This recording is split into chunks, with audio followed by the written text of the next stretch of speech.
ॐ आत्वावहन्तु हरयो वृषणं सोमपीतये इंद्रत्वा सूर्यचक्षसः। तुम्हें पुकारें हरित शरीर वालियां वर्षणशील को सोमपान हेतु, हे इंद्रियों को वश में करने वाले, तुम्हें बुद्धिमान नेत्रों वाले को। यह मंत्र ऋग्वेद के प्रथम मंडल के 16वें सूक्त का यह प्रथम मंत्र है। इस जो यह ऋग्वेद का 16वां सूक्त प्रथम मंडल का, इस सूक्त के ऋषि भगवान मेधातिथि कांड हैं। इस सूक्त में कुल 9 मंत्र हैं और इस सूक्त के देवता कि वहां दिव्य विषय इंद्र कि वहां इंद्रियों को वश में करने वाला है। और छंद जो है वह है मंत्र जो प्रथम जो लिया गया, इस मंत्र का छंद है गायत्री। और इस जो कि संपूर्ण सूक्त 16वें सूक्त का जो स्वर है वो षड्ज है, अतः इस प्रथम मंत्र का भी स्वर षड्ज ही होगा। यहां पर हम ऋग्वेद के प्रथम मंडल के इन सूक्तों का संक्षिप्त परिचय करवा रहे हैं। तो यहां पर हमें यह देखना है कि जो सृष्टि का शाश्वत संविधान ग्रंथ है वह वैदिक संस्कृत में है और सृष्टि का संविधान वैदिक संस्कृत में होने के कारण कुछ जो भाषा है हमें समझने की आवश्यकता पड़ेगी। तो इसे जो है विद्वानों ने, विद्वज्जन ने वैदिक संस्कृत से हिंदी में अनुवाद करने का प्रयास किया है और उसे हम आज की आधुनिक शैली में लोगों के समक्ष प्रस्तुत कर रहे हैं। हम सभी वेद के विद्यार्थी हैं, वेद को समझने के प्रयास कर रहे हैं। कुछ त्रुटियां हो सकती हैं। हर व्यक्ति यदि वेदाध्ययन करना चाहे तो वो हर समय एक विद्यार्थी ही है, क्योंकि वेद तो एक अनंत ज्ञान देता है। अनंता वै वेदाः कहा गया है। तो इसे हम संक्षिप्त रूप में समझने का प्रयास करते हैं। इस मंत्र का फुटनोट है, तुम्हें पुकारे हरित शरीर वालियां त्वा आवहन्तु हरयः। आचार्य सायण ने प्रायः हरि हरयः इत्यादि पदों का अनुवाद इंद्रियों को वश में करने वाले के अर्थ किया है। किंतु इस वेद भाष्य में हरि का अर्थ प्रायः परम पुरुष, हरि का अनुवाद परम पुरुष और सृष्टि की मां जगदम्बा और हरयः का अनुवाद परम पुरुष और जगदम्बाएं किया गया है। हर किसी के अपने अपने भाष्य हैं। आचार्य सायण ने अलग भाष्य किया है और इस भाष्य में इसका अर्थ, हरि का अर्थ परम पुरुष और जो हरयः शब्द जो आया है उसका अर्थ अनुवाद परम पुरुष और जगदम्बाएं किया गया है। इस दृष्टिकोण से इस भाष्य को हमें समझना है।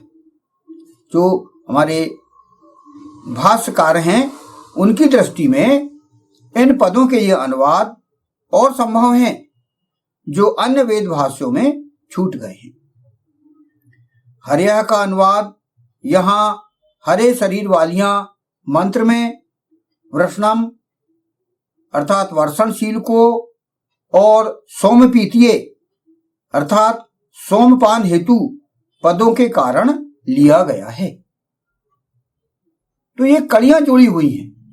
मंत्र में कड़ियां जुड़ी हुई हैं, इस कारण इस अर्थ में लिया जा रहा है। प्रस्तुत वेद भाष्य अन्य वेद भाष्यों का खंडन करने वाला नहीं है, उनका पूरक ही माना जाना चाहिए। अन्य भाष्य का भी हम खंडन नहीं करते, वह भी जो भी भाष्य हुए हैं उनका भी हम उसको पूरक मानते हैं। अनंता वै वेदाः तैत्तिरीय ब्राह्मण 3:10-11:3 के अनुसार वेद में अनंत ज्ञान है। प्रस्तुत वेद भाष्य में प्रायः ऐसे विषय अधिक स्पष्ट किए गए हैं जो अन्य वेद भाष्यों में नहीं पाए हैं, नहीं आ पाए हैं, जहां पर यह प्रयास किया गया है। इसके अतिरिक्त वेद, पुराणों और तंत्रों का परस्पर सम्यक संबंध जोड़ने के प्रयत्न भी प्रस्तुत वेद भाष्य में किए गए हैं, जो अन्य वेद भाष्यों में प्रायः नहीं पाए जाते।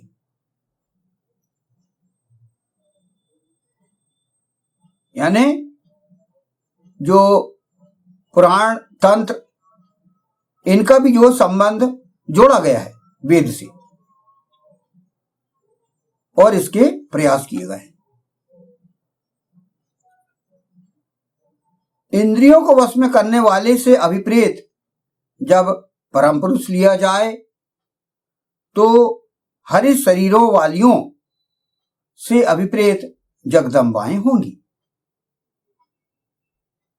किंतु जब इससे सामान्य व्यक्ति अभिप्रेत होगा तो इनका तात्पर्य भी सामान्य नारी ही होगी, सामान्य औरत ही होगी, जिनकी आवृत्ति अर्थात फ्रीक्वेंसी हरे शरीर वालियों के साथ मिली हुई हो। इस मंत्र में नारी वर्ग को यह सलाह दी गई है कि वे प्रजनन कर्म हेतु कैसे पुरुष को चुने।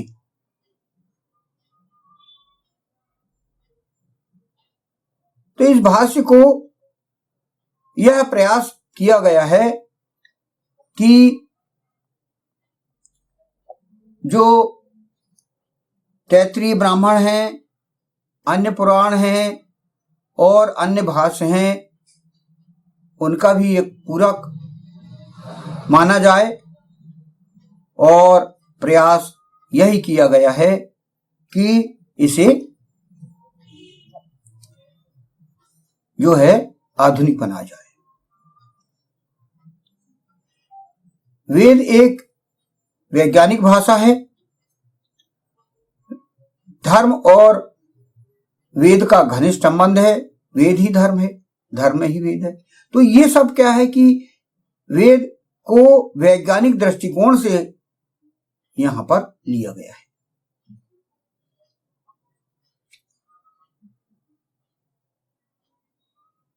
अगला फुटनोट है यहां पर, वर्षणशील को वृषणम, इसका भाष्य यहां पर किया गया है। वर्षणशील को वृषणम, यह पहली विशेषता है जो इस मंत्र में प्रजनन कर्म हेतु पुकारे जाने वाले पुरुष के अंदर पाई जानी चाहिए। वह पुरुष वीर सेचन में समर्थ होना चाहिए, वह औरत परित्यागवादी ना हो। तो यहां इस मंत्र में ये बताया गया है, यह प्रयास किया गया है कि जो नारी है, औरत है, वह प्रजनन कर्म हेतु, शारीरिक संबंध हेतु ऐसे कौन से पुरुष को चुने। तो इसमें विशेषता बताई गई है कि वह नारी जो है किस प्रकार के पुरुष को चुने। तो वेद में ये वही बताया गया है, जिसको कि सरल भाषा में यहां पर प्रस्तुत किया गया है। तो पहला विशेषता है वर्षणशील अर्थात वृषणम, वर्षणशील को चुने। और जो नारी जो है जिससे विवाह करना चाहती है वह पुरुष वृषणम अर्थात वर्षणशील होना चाहिए। इसी में अगला फुटनोट के अंतर्गत बोला गया है सोमपान हेतु सोम पीतये।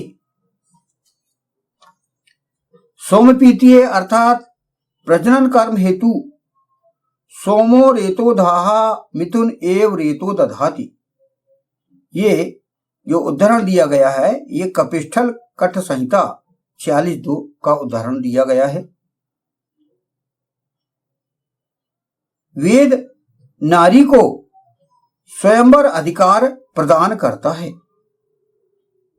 वेद में नारी को ये अधिकार दिया गया है कि वह स्वयं अपना वर चुने। उसे स्वतंत्रता दी गई है कि वह किस प्रकार के पुरुष को विवाह हेतु चुने। तो इसीलिए यहां पर विशेषता इस मंत्र में बताई गई है। पुरुष औरत संबंध में औरत को यह अधिकार है कि वह जिस पुरुष को चाहे उसी से अपना विवाह और शारीरिक संबंध स्थापित करे। पुरुष उसके साथ जबरदस्ती नहीं कर सकता, बल्कि नारी को ही स्वतंत्रता दी गई है, उसी को ही स्वयंवर अधिकार प्रदान किया गया है ईश्वर ईशान परम परमात्मा के द्वारा। वह किस प्रकार का वर चुने, तो वही विशेषता यहां पर बताई गई है इस मंत्र में।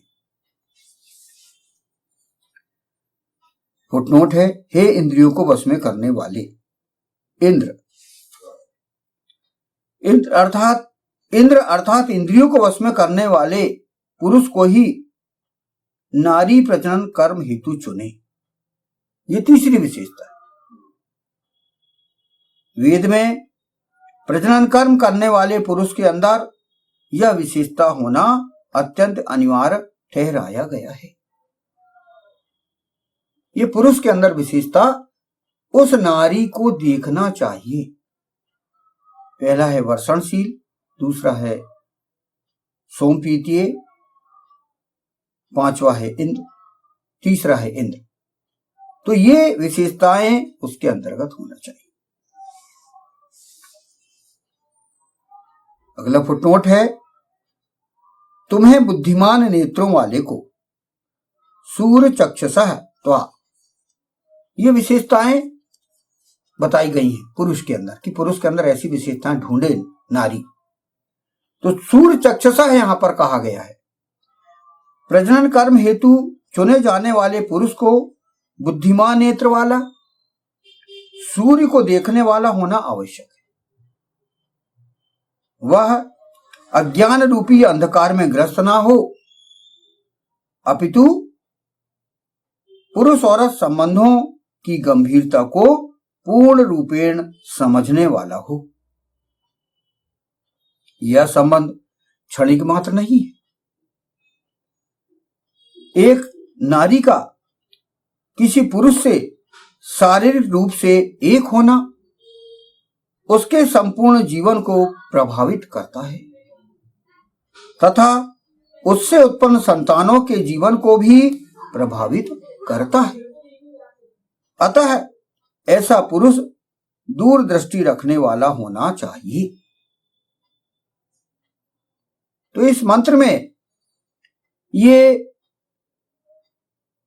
3-4 विशेषताएं यहां पर बताई गई हैं। वैसे वेद तो अनंत है। इस मंत्र में संक्षिप्त रूप से हम वेद का परिचय करवा रहे हैं इन मंत्रों में, ताकि व्यक्ति अपने जीवन को सुखमय बना सके। यहां पर नारी को ये स्वतंत्रता दी गई है कि वह जिस पुरुष के अंतर्गत ये योग्यताएं देखी जाती हों, ये विशेषताएं उसके अंतर्गत आ रही हों, तो वह उसी को ही चुने। क्योंकि विवाह जन्म जन्मांतर का संबंध माना गया है। इससे नारी के भविष्य का, उसकी संतानों का और पूरे जीवन का संबंध होता है। अतः जो नारी है, जो औरत है, पुरुष के अंदर ये विशेषताएं देखे उसके अंदर का। पहले वर्षणशील हो, फिर सोम को पवित्र मानता हो, प्रजनन कर्म को पवित्र मानता हो, और वह इंद्र हो अर्थात इंद्रियों को वश में करने वाला हो, और सूर्य चक्षुषः मतलब दूरदृष्टि रखने वाला हो। यह विशेषता उस पुरुष के अंतर्गत वह नारी देखे, और स्वयंवर अधिकार नारी को दिया गया है। तो इस मंत्र में ये बातें इतनी बताई गई हैं, और भी मंत्र को विस्तार से समझा जा सकता है, किंतु इस मंत्र को संक्षिप्त रूप से हम समझने का प्रयास कर रहे हैं। तुम्हें पुकारें हरित शरीर वालियां वर्षणशील को, सोमपान हेतु हे इंद्रियों को वश में करने वाले, तुम्हें बुद्धिमान नेत्रों वाले को। ओम आत्वा वहंतु हरियो प्रश्नम सोम पीतये इंद्र त्वा सूर्य चक्षुषः।